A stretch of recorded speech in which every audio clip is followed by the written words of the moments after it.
Hello, Mark Petzold, Freedom Fire USA. Thanks for watching this video blog.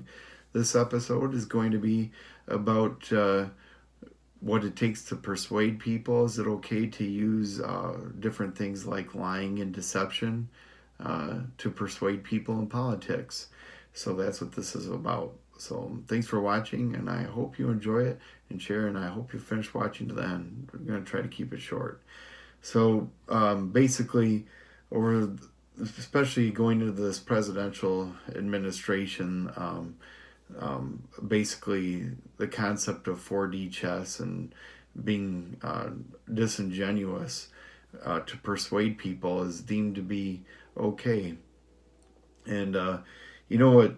I've kind of thought about that and struggled with it, and I thought, you know, is there a different set of rules for behavior when we're in politics that doesn't apply in other facets of life?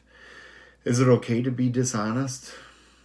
Um, you know, basically, we're, in my view, and from what I've read in the Bible, we're supposed to be people of honor, to let our yes be yes and our no be no. People should understand that when we say something, it means something.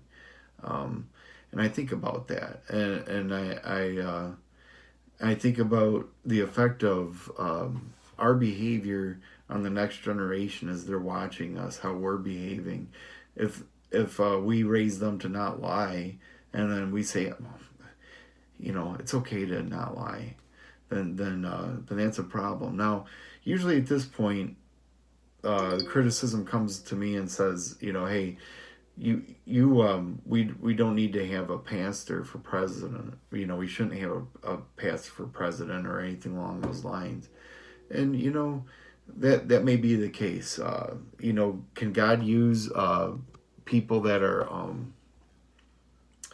not saved to further his cause? Yes, he certainly can. And I guess when it comes to 4D chess, God is the ultimate 4D chess players. His ways are not our ways, you know, but we do have a rule book on how we're supposed to behave. And I don't remember seeing go ahead and lie to further your cause, that your ends justify the means. So what my point is, you know, you let God worry about dealing with somebody that is not perfect and dealing with their imperfections.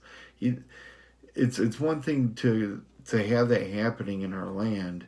It's another thing to encourage it and desire it, to embrace it, to identify with that. It just is wrong in my soul. I don't know about you, but it just does not sit right with me. And you know, the Bible also says in Proverbs 29:2 that when the righteous are in authority, the people rejoice, but when the wicked bereath rule, the people mourn. Now, immediately, most people that are listening to this are thinking I'm talking about President Trump and Justin Amash and the Congress and so on and so forth.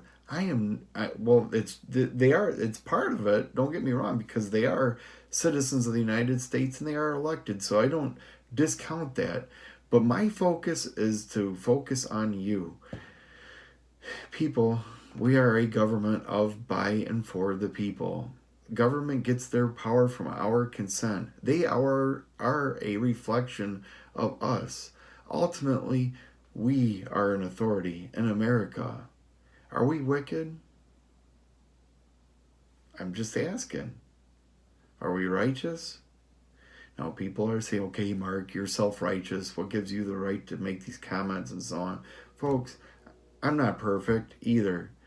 But, you know, again, I'm acknowledging the fact that we have a role in this world, and God has a role in this world. We have a job to do, and that is to elect people that are able, God-fearing, truth-seeking, and hate immoral gain.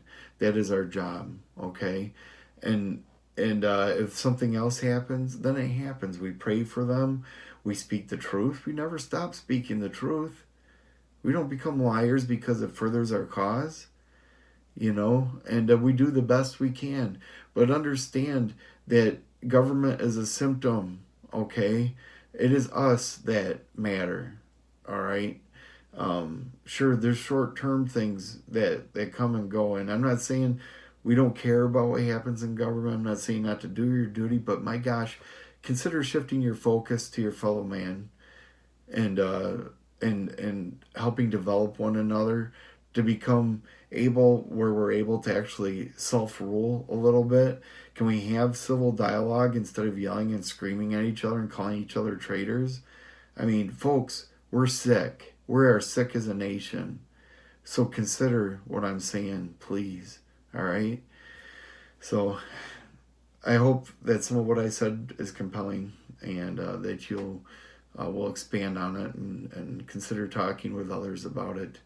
And I've said this many times, but consider reading Romans from a perspective of self rule and as a manuscript for how we should live our lives so we can live in a free country, and see what that has to say. So that's something for you to try. But I hope you've enjoyed this, and God bless us. God help us restore America. Thanks for watching.